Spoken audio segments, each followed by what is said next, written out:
Siapa yang setuju bahwa sesungguhnya Indonesia bisa lebih besar dari Tiongkok dan lebih powerful dari Amerika? Siapa yang ketika pertanyaan ini diajukan menyalahkan bahwa Indonesia tidak akan mampu karena pemerintahnya korup dan masyarakatnya apatis, masyarakatnya tidak punya kemampuan, juga mengatakan Indonesia tidak akan bisa maju dengan memberikan banyak alasan lainnya. Anda yang mengatakan hal tersebut dinamakan kaum penuduh, blamer. Bagi para blamer, ahli penuduh dan ahli penghakiman, silahkan Anda melakukan apa yang menjadi keterampilan Anda, bahkan beberapa pakai ayat untuk menuduhnya. Tapi bagi New Mind, tetap tidak akan terpengaruh demi membuat semua orang memahami arti bernegara yang benar dan menyadari kekuatan Indonesia sesungguhnya berada di atas Tiongkok dan berada di atas Amerika. Kita tahu bahwa sampai pejabatnya saat ini pun terbelenggu langkahnya karena begitu terkagum-kagum dengan Tiongkok dan dengan Amerika, hingga otak dan tindakan mereka menjadi sangat takut dan manut dengan dua negara tersebut. Yang ditiru adalah perintah dari dua negara tersebut, bukan sistem yang positif yang ditiru untuk Indonesia. Contoh sederhana kita tanya kepada akademisi dan pejabat-pejabat negara saat ini. Mengapa dalam 7 tahun ini berani ngutang senilai 5.000 triliun dalam nilai rupiahnya atau menjadikan hutang akumulasi negara setara 7.000 triliun ke negara lain. Kita berani ngutang ke dolar, tapi tidak berani ngutang ke rupiah. Ngutang ke diri sendiri 7 triliunnya tidak berani. Mengapa? Emangnya apa jaminan hutang dolar tersebut? Proyek di Indonesia, kenapa nggak ngutang ke rupiah jaminannya proyek di Indonesia juga? Ini bosman memang bodoh ya otaknya.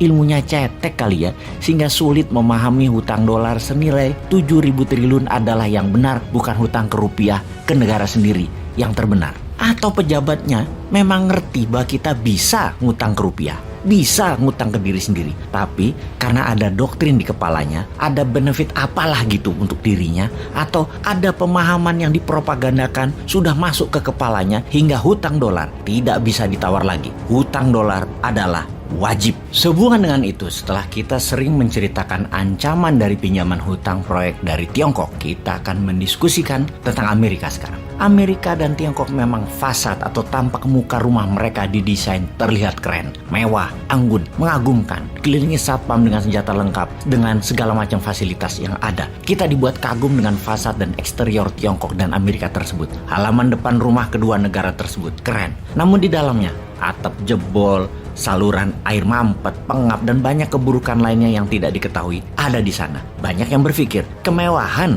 ada di dalamnya. Itu bohong. Di dalamnya ada HAM di Tiongkok, ada ketidakbebasan berpendapat, ada pembatasan gerak manusia, dan banyak hal negatif lainnya di Tiongkok. Demikian juga di Amerika, terlalu bebas hingga menjadi negara kapitalis, liberalis, yang hanya 10% manusia saja yang menikmati nikmatnya Amerika. Sisanya menderita lebih parah dari mereka yang tinggal di negara dunia ketiga. Kita akan bahas bubble-nya Amerika yang setiap saat meledak. Kita bahas agar kita mendapatkan pemahaman bahwa sesungguhnya untuk membuat Indonesia menjadi negara nomor 1 adalah sekarang masanya. Kita akan membahas 7 hal yang membuktikan bahwa Amerika hidup di dalam bubble yang siap meletus dan dibungkus dengan American movie, yang dibungkus dengan American song, dan dibungkus dengan American politician yang mengatakan bahwa Amerika adalah the greatest country in the world. Sekali lagi, kita fokuskan perkataan bubble yang dibungkus. Namun kenyataannya ada 7 masalah serius yang terjadi di Amerika sejak dulu dan sudah mendekati puncaknya untuk meledak saat-saat ini. Untuk itulah video ke depan kita akan membahas 7 alasan yang membuktikan bahwa Amerika bukan the greatest country in the world. Siapa yang mengatakan Amerika negara terbesar di dunia? Yang mengatakan adalah diri mereka sendiri, klaim mereka sendiri, sistem mereka sendiri dengan dibungkus oleh film Hollywood utamanya. Film seperti Top Gun, Transformer, American Sniper, Pearl Harbor, Independence Day, semacam itu mengagungkan kekuatan militer Amerika dan mensahkan kekerasan Amerika. Film Hollywood juga membingkai cara dunia melihat bangsa lain. Film Hollywood didesain untuk manusia memotret bangsa lain sesuai maunya Amerika. Karakter Rusia misalnya dikatakan sebagai orang yang bengis dan dingin.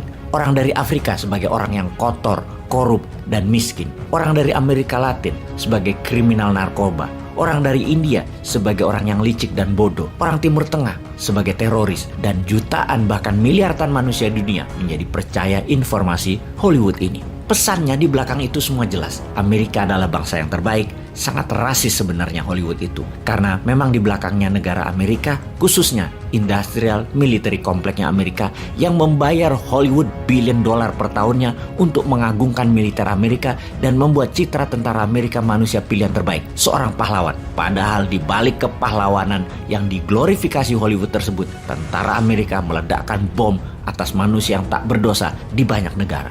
Demikian juga sisi musik. Lagu-lagu mengagungkan Amerika disebar ke seluruh dunia, mencitrakan Amerika negara terbaik, negara orang pemberani, negara bebas, dan semuanya bisa terjadi di Amerika. Semua itu berciri ada bendera Amerika melambai perlahan di video-video mereka. Tetapi kenyataannya, Amerika di dalam negerinya banyak kegagalan parah di banyak masalah keseharian. Untuk itu sekali lagi, kita akan mengurai 7 hal yang membuktikan Amerika bukan negara terbesar di dunia. Untuk apa serial ini dibuat? Karena inilah masa peluang Indonesia mengambil alih demi kesejahteraan masyarakat Indonesia juga dunia. Wah, ini ora.